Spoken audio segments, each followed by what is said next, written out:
Everyone, welcome to my YouTube channel.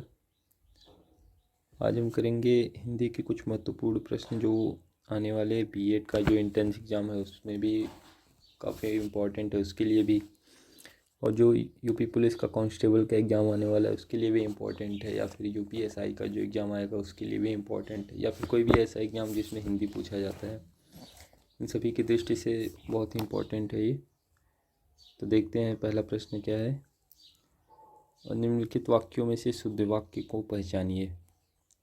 तो शुद्ध वाक्य को पहचानना, इसमें से पहला ऑप्शन है श्याम आम खाए, राधा ने मैंग की पिटाई किया, माली ने फूलों का हार बनाया, कोमल की आवाज़ बहुत सुंदर है। तो ऑप्शन देखते हैं और समझते हैं अच्छे से इसको कैसे करना है। देखिए, पहला ऑप्शन है श्याम ने आम खाए। खाए तो होगा नहीं क्योंकि श्याम सिंगुलर नंबर है, मतलब एक वचन है, तो क्या हो जाएगा, श्याम आम खाया, तो ये गलत हो जाएगा। राधा ने मैंग की पिटाई किया, तो ये राधा ने मैंग की पिटाई की हो जाएगा, किया नहीं, ये भी गलत हो जाएगा। देखते हैं, माली ने फूलों का हार बनाया, तो ये सही हो जाएगा क्योंकि कोमल की आवाज़ बहुत सुंदर है। आवाज़ सुंदर नहीं होती, आवाज़ सुरीली होती है। तो माली ने फूलों का हार बनाया, ये वाला ऑप्शन सही हो जाएगा हमारा। दूसरा देखते हैं, मधुबन की छाती को देखो सूखी इसकी कितनी कलियां। इस पंक्ति में कौन सा अलंकार है?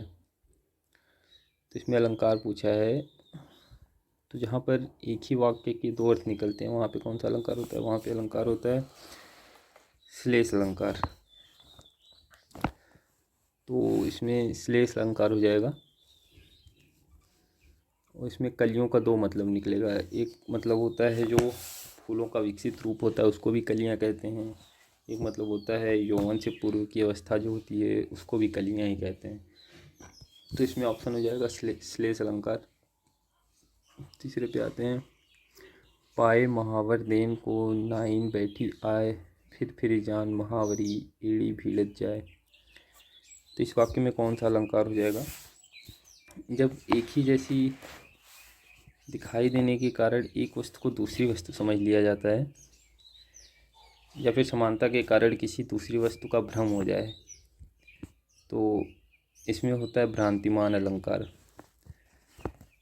तो जो ये दिया हुआ है पंक्ति, इसमें जो नायिका की लाल एड़ियों को देखकर नाइन महावर समझ कर रगड़ने लगती है उसको, तो यहाँ पर वो भ्रमित हो जाती है, इसीलिए यहाँ पे क्या हो जाएगा, भ्रांतिमान अलंकार हो जाएगा। संदेह अलंकार क्या होता है? जहाँ पे किसी चीज़ को लेके संदेह होता है। और यमक अलंकार हो गया, श्लेष अलंकार तो अभी हमने ऊपर पढ़ाई है। तो चौथे प्रश्न पे आते हैं, निम्नलिखित वाक्यों में से कौन सा वाक्य सकर्मक क्रिया का उदाहरण है? तो ये हमारा चौथा प्रश्न है। गौरव रोता है, रेलगाड़ी चलती है, रमेश मिठाई खाता है, सांप रेंगता है। तो ऐसी क्रिया जिन्हें अर्थ को स्पष्ट करने के लिए कर्म की आवश्यकता होती है उसे क्या कहते हैं? सकर्मक क्रिया। सकर्मक मतलब सकर्मक मतलब कर्म के साथ वाली क्रिया। तो ऐसी क्रियाओं का सामान्यतः उत्तर इसी से पता चल जाता है कि प्रश्न जो रहता है या फिर जो वाक्य रहता है उसमें क्या और किसने जोड़कर अगर प्रश्न करें तो उसका उत्तर मिल जाता है। तो इसमें ऐड करते हैं, रमेश क्या खाता है। अगर यहाँ करेंगे गौरव क्या है तो ये गलत हो जाएगा। रेलगाड़ी क्या है, चलती है, किसने चलती है, ये भी गलत हो जाएगा। रमेश क्या खाता है, रमेश मिठाई खाता है, तो ये वाला ऑप्शन सी हो जाएगा इसका। तो 5वें नंबर पे देखते हैं, मलिक मोहम्मद जैसी किस शैली के लिए प्रसिद्ध नहीं है? दोहा, चौपाई, खालिक बारी, छंद। मलिक मोहम्मद जैसी जो है किसके लिए प्रसिद्ध नहीं है? तो इसका हो जाएगा खालिक बारी के लिए। यही सच है, यही सच है, यही सच है कहानी निम्न वर्णित में से किस कथाकार की है? तो इसका ऑप्शन हो जाएगा मन्नू भंडारी की।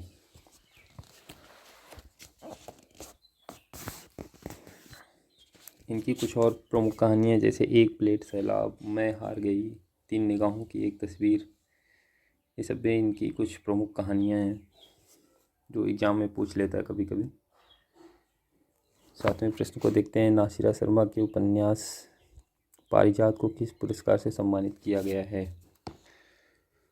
तो ये पुरस्कार सम्मानित है साहित्य अकादमी पुरस्कार से इसको सम्मानित किया गया है। ये हिंदी का उपन्यास है।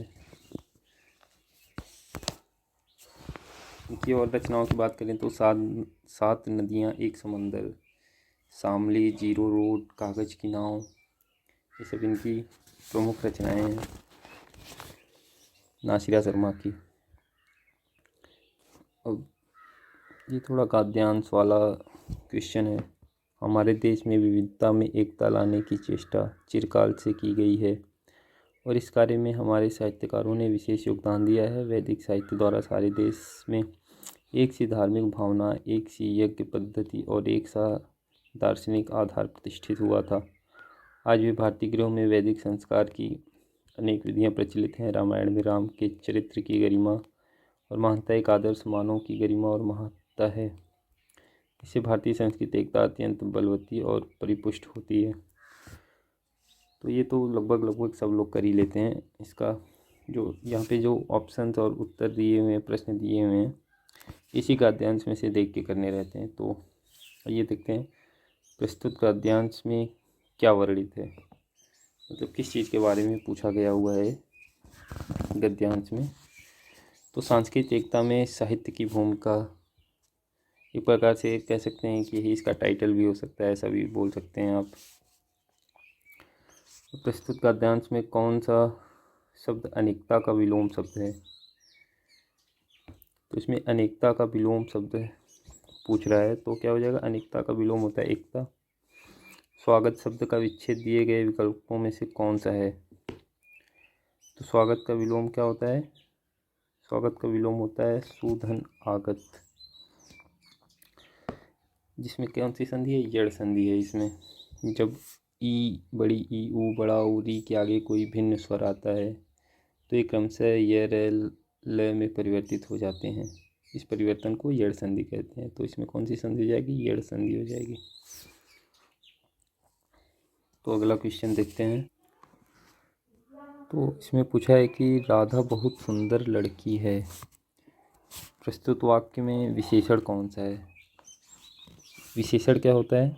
विशेषण होता है संज्ञा अथवा सर्वनाम शब्दों की जो विशेषता बताते हैं उनको विशेषण कहते हैं। जैसे गुण हो गया, दोष हो गया, संख्या, परिमाण आदि चीज़ें बताने वाले। तो इसमें क्या हो जाएगा? विशेषण सुंदर हो जाएगा, क्योंकि राधा तो नाम है, भी नाउन, लड़की भी नाउन में ही आ जाएगा। वो अगला क्वेश्चन देखते हैं। दिए गए विकल्पों में से विनीत शब्द का समानार्थी कौन सा शब्द है? तो विनीत शब्द का समानार्थी क्या हो जाएगा? विनम्र हो जाएगा, शिष्ट हो जाएगा। ये विनीत शब्द का समानार्थी हो जाएगा। लगा दी किसने आकर आग, कहाँ था तू संशय के नाग, यह पंक्ति किस अलंकार का उदाहरण है?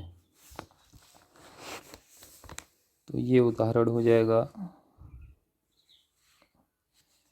यमक अलंकार का अत्यानुप्रास अलंकार, उत्प्रेक्षा अलंकार, संधि अलंकार। ये 4 ऑप्शंस हैं और इन चारों में से बताना है आपको कि यह है जो पंक्ति ऊपर दी गई है, लगा दी किसने आकर आग, कहाँ था तू संशय के नाग, इसका जो उत्तर हो जाएगा वो हो जाएगा क्या? अत्यंतानुप्रास अलंकार।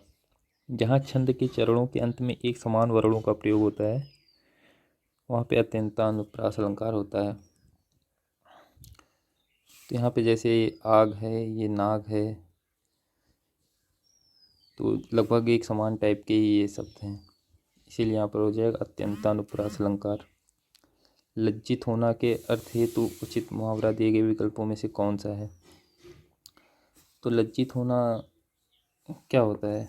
जब हम लज्जित होते हैं तो क्या करते हैं? किसी से आँख नहीं मिला पाते हैं, तो ये होता है आँखें चुराना। 1 रुपये में कितने पैसे होते हैं? प्रस्तुत वाक्य में त्रुटिवाचक शब्द कौन सा है? तो 1 रुपये में कितने पैसे होते हैं? तो त्रुटिवाचक शब्द पहचानना, इसमें से क्या वो पैसा है, क्या वो रुपया है, रुपए हैं, कितने हैं या फिर होते हैं, इनमें से मतलब 4 ऑप्शंस में से बताना है कौन सा उत्तर सही होगा। तो इसमें क्या सही हो जाएगा? बी ऑप्शन सही हो जाएगा इसका।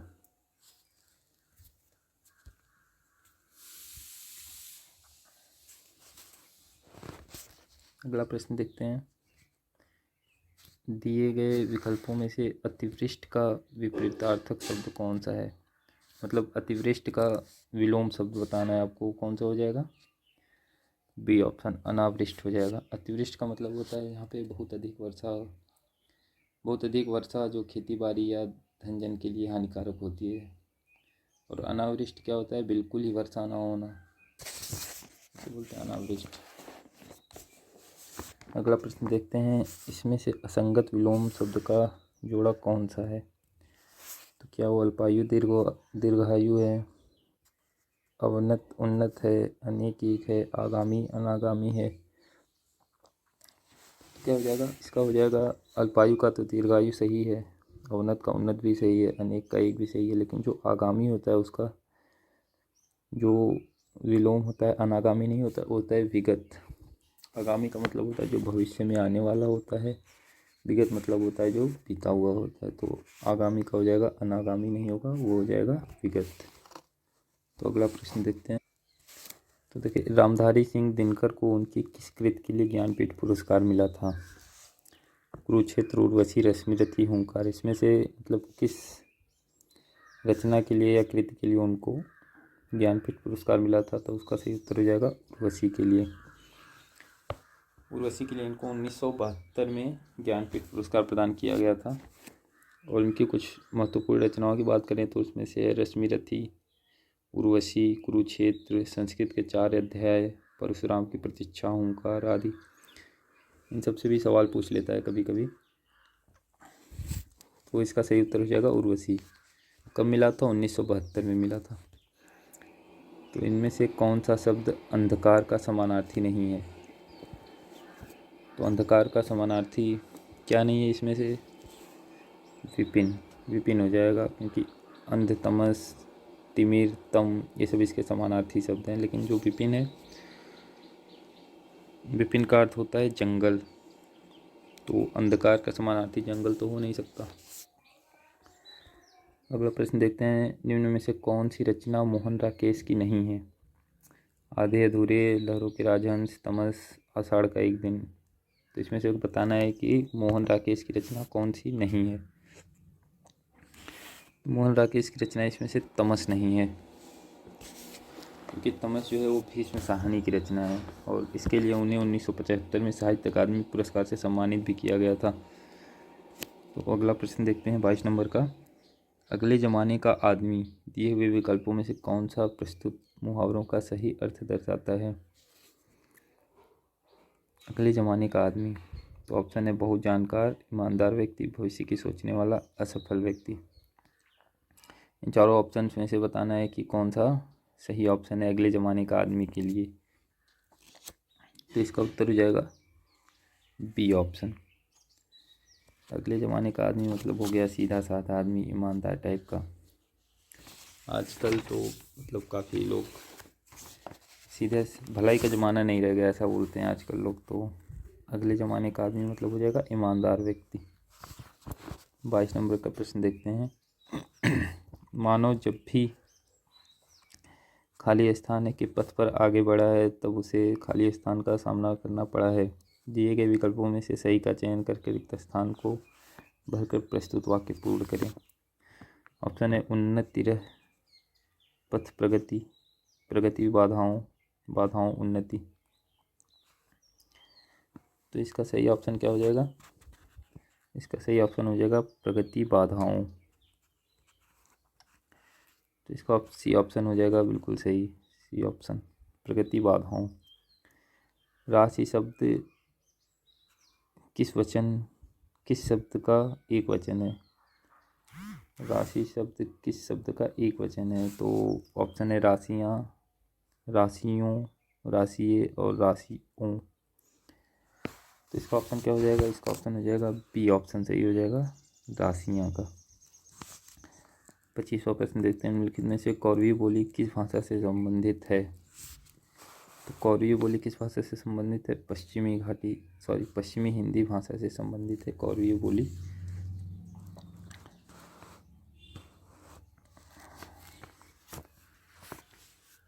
26वां प्रश्न देखते हैं। भगवान बुद्ध ने संसार को खाली स्थान और की शिक्षा दी। दिए गए विकल्पों में से उचित विकल्प का चयन कीजिए। ज्ञान, दान, सत्य, अहिंसा, सामान्य गौरव, सम्मान, गौरव, एकता, शांति। तो इसका सही उत्तर क्या हो जाएगा? शांति अहिंसा का पाठ पढ़ाया था भगवान बुद्ध ने संसार को। अगला प्रश्न देखते हैं। मैं अगर जाती तो ताजमहल देखती, इस वाक्य में प्रयुक्त काल कौन सा है? तो इसमें ऑप्शन हैं संदिग्ध भूतकाल, हेतुमत भूतकाल, अपूर्ण भूतकाल और भविष्यकाल। तो इसका उत्तर क्या हो जाएगा? इसका उत्तर हो जाएगा हेतुमत भूतकाल। तो हेतुमत भूतकाल क्या होता है कि भूतकाल का एक भेद जिसमें दो क्रियाओं का जिक्र होता है और दूसरी क्रिया पहली क्रिया पर निर्भर होती है। जैसे इसमें दिया है कि ताजमहल देखती, लेकिन अगर वह वहाँ पे जाती तब, तो यहाँ पे क्या हो जाएगा? हेतुमत भूतकाल हो जाएगा। अगला प्रश्न देखते हैं। योगी सा था सो उठ गया, यह लोकोक्ति पूर्ण करने के लिए उचित विकल्प चुनिए। तो राख रह गई शेष, आसन रहा भभूत, मान रह गया बाकी, योगी रह गया। तो इन चारों ऑप्शन में से छांटना है कि कौन सा दिए गए विकल्प को पूर्ण करेगा। तो 28 नंबर का कौन सा सही हो जाएगा? आसन रहा भभूत सही हो जाएगा। यह एक लोकोक्ति है। तो योगी था सा उठ गया, आसन रहा भभूत, जिसका मतलब क्या होता है? पुराना गौरव समाप्त हो जाना। तो जैसे अभी कह सकते हैं कि जैसे कांग्रेस की सत्ता जाने के बाद राहुल गांधी का हाल योगी था सो उठ गया, आसन रहा भभूत जैसा हो गया है।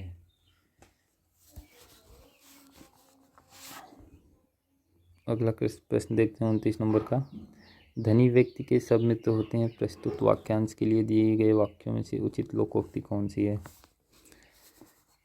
तो ऑप्शन है योगी था सब उठ गया, आसन रहा भभूत, ये तो होगा नहीं, इसको हमने अभी पढ़ा है।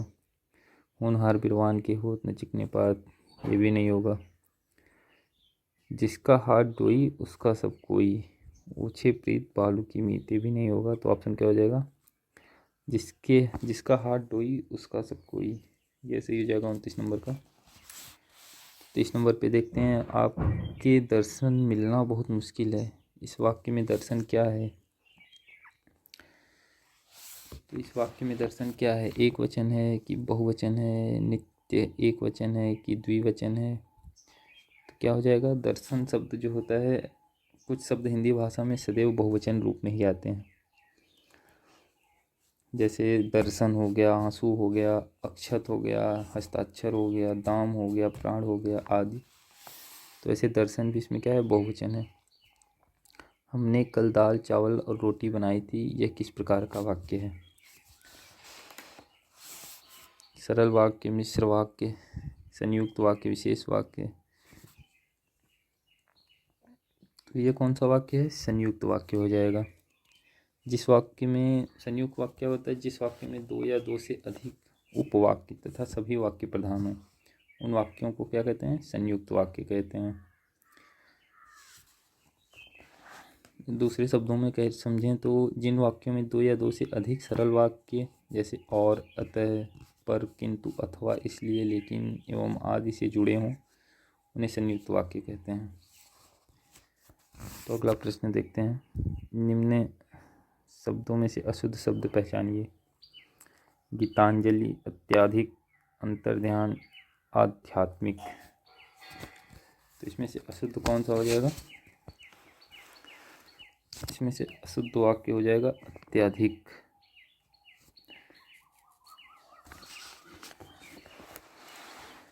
ये अत्याधिक नहीं होता है, ये होता है अत्यधिक। तो इसमें शुद्ध हो जाएगा, अशुद्ध वाक्य हो जाएगा अत्याधिक। 35 नंबर देखते हैं। भालू शब्द का स्त्रीलिंग क्या होता है? तो भालू का स्त्रीलिंग क्या हो जाएगा? भाली, भालुई, मादा भालू, भालुई। क्या हो जाएगा? इसका स्त्रीलिंग हो जाएगा मादा भालू। जैसे कुछ पुल्लिंग संख्याओं के पहले मादा लगाकर स्त्रीलिंग पद भी बनाए जाते हैं, जैसे भालू का मादा भालू हो जाता है, खरगोश का मादा खरगोश हो जाता है, भेड़िया का मादा भेड़िया हो जाता है। तो 34 नंबर का प्रश्न देखते हैं, दिए गए विकल्पों में से संदेह अलंकार का उदाहरण पहचानिए। तो पाए महावर देन को नाइन बैठी जाए, ये भी हमने पढ़ा। इसमें है भ्रांति अलंकार। यह काया है शेष उसी की छाया, बिन पग चले सुने बिन काना, हनुमान की पूंछ में लगन न पाई आग। तो संदेह अलंकार कौन सा हो जाएगा? यह काया है शेष उसी की छाया। तो बी वाला ऑप्शन जो है ये हो जाएगा करेक्ट ऑप्शन इसका। तो इसको समझते हैं कि जब उपमेय और उपमान में समानता दिखकर यह ज्ञात नहीं हो पाता है कि उपमान वास्तव में उपमेय है या नहीं, ऐसी स्थिति में संदेह अलंकार हो जाता है। तो जो यह काया है शेष उसी की छाया, इसमें यह ज्ञात नहीं हो पा रहा है कि उपमान वास्तव में उपमेय है या नहीं है, अर्थात यहाँ संदेह की स्थिति बनी हुई है, इसलिए यहाँ पर हो जाएगा संदेह अलंकार। अगला प्रश्न देखते हैं, अमीर खुसरो किस शासक के दरबारी कवि रहे थे? तो अमीर खुसरो किसके दरबारी कवि थे? ऑप्शन है गयासुद्दीन तुगलक, बाबर, हुमायूं, अकबर। तो इसका उत्तर हो जाएगा कि ये ऑप्शन गयासुद्दीन तुगलक। गयासुद्दीन तुगलक के दरबारी कवि थे अमीर खुसरो। इनकी कुछ रचनाएं और हैं, जैसे मिफ्ताहुल फुतूह, खजाइन उल फुतूह, आशिका आदि। और अगले नंबर पे चलते हैं, जिसका पति परदेश से वापस आ गया हो वह स्त्री क्या कहलाती है? तो वह स्त्री क्या कहलाती है? वह स्त्री कहलाती है आगत पतिका। ऑप्शन सी सही हो जाएगा इसका, आगत पतिका। और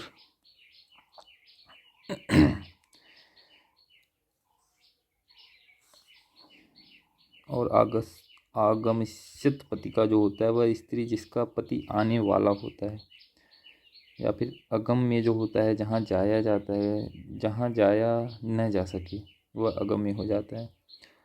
और एक होता है आचार पूत होता है, वह जो अपने आचार से पवित्र है उसे आचार पूत कहते हैं। दिए गए विकल्पों में से हुतासन किस शब्द का समानार्थी शब्द है? तो आकाश, आग, असुर पहचानना है इसमें से हुतासन किस शब्द का समानार्थी शब्द है। तो ये पहले समझते हैं कि आकाश का समानार्थी या पर्यायवाची जिसको बोलते हैं, तो आकाश का पर्यायवाची होता है अनंत, नभ, गगन, अंबर, व्योम, आसमान भी बोलते हैं। और अश्व का पर्यायवाची होता है तुरंग होता है, सैंधव होता है, तुरंगम होता है, घोड़ा बोलते हैं, है बोलते हैं, घोटक होता है। और असुर का पर्यायवाची क्या होता है? दानव हो गया, राक्षस, निशाचर, दैत्य, ये सब असुर का पर्यायवाची है। और आग का पर्यायवाची क्या होता है? अनल हो गया, धूमकेतु हो गया, पावक बोलते हैं, दहन बोलते हैं, हुतासन बोलते हैं। तो आग का पर्यायवाची मतलब हुतासन का पर्यायवाची क्या हो जाता है? आग हो जाता है। ये सवाल कई सारी परीक्षाओं में पूछा जाता है, तो इसको आप लोग ध्यान रखिएगा। 38 नंबर के प्रश्न पे आते हैं कि खाली स्थान आत्मा का अंश है, लेकिन फिर खाली स्थान के बंधन के कारण अपने वास्तविक स्वरूप को नहीं जान पाता है। ये विकल्पों में से सही वाक्य का चयन करना है, सही विकल्प का चयन करना है और रिक्त स्थान को भरना है। तो क्या क्या ऑप्शन है? जगत जीव है, परमात्मा है, जीव है, जीव माया, जीव भ्रम। तो इसका ऑप्शन क्या हो जाएगा कि जीव आत्मा का अंश है लेकिन माया के कारण अपने वास्तविक स्वरूप को नहीं जान पाता है। तो इसका सी ऑप्शन सही हो जाएगा। 39 देखते हैं, निम्नलिखित वाक्य में से कौन से हिस्से में त्रुटि रह गई है? पाकिस्तान ने भारत पर गोले और तोपों से आक्रमण किया। तो क्या हो जाएगा इसका सही ऑप्शन? इसका सही ऑप्शन हो जाएगा गोले। त्रुटि पहचानना है तो ये हो जाएगा गोले नहीं होगा, ये हो जाएगा गोलों होता है, वो विकल्प रहेगा। तो गोले नहीं होगा, ये क्या हो जाएगा? गोलों हो जाएगा। पाकिस्तान ने गोलों और तोपों से आक्रमण किया है, ठीक है। भारत पर आक्रमण नहीं किया, कहीं और आक्रमण किया होगा। भारत पर करेगा तो ये भारत वाले इसको ख़त्म कर देंगे। तो 40 नंबर देखते हैं। शुद्ध अमावस्या इनमें से किस विकल्प को दर्शाता है? शुद्ध अमावस्या क्या स्त्रीलिंग है या फिर पुल्लिंग है या फिर नपुंसक लिंग है या फिर उभय लिंग है? क्या हो जाएगा? ये हो जाएगा स्त्रीलिंग। जैसे हिंदी व्याकरण में पृथ्वी, तिथि, राशि, नदी और भाषा के सूचक शब्द क्या होते हैं? स्त्रीलिंग होते हैं। तो अमावस्या का भी क्या हो जाएगा? स्त्रीलिंग हो जाएगा। तो ये कुछ 40 प्रश्न हैं जो हर एग्ज़ाम के लिए महत्वपूर्ण हैं, जिसमें हिंदी पूछा जाता है। तो ऐसे और भी क्वेश्चंस लेके आऊँगा आगे, जो चाहे वो हिंदी का हो या फिर जीएस का हो, इंग्लिश के भी क्वेश्चंस रहेंगे, मैथ्स के भी रहेंगे। तो इसके लिए आप लोग यूट्यूब चैनल को फॉलो कर सकते हैं, स्टूडेंट फोर्टे। और छोटे छोटे शॉर्ट नोट्स के लिए आप लोग इंस्टाग्राम पे फॉलो कर सकते हैं, जो आईडी है स्टूडेंट्स फोर्टे करके यहाँ पे दी हुई है। बाकी आप लोग चैनल को सब्सक्राइब कर लीजिए और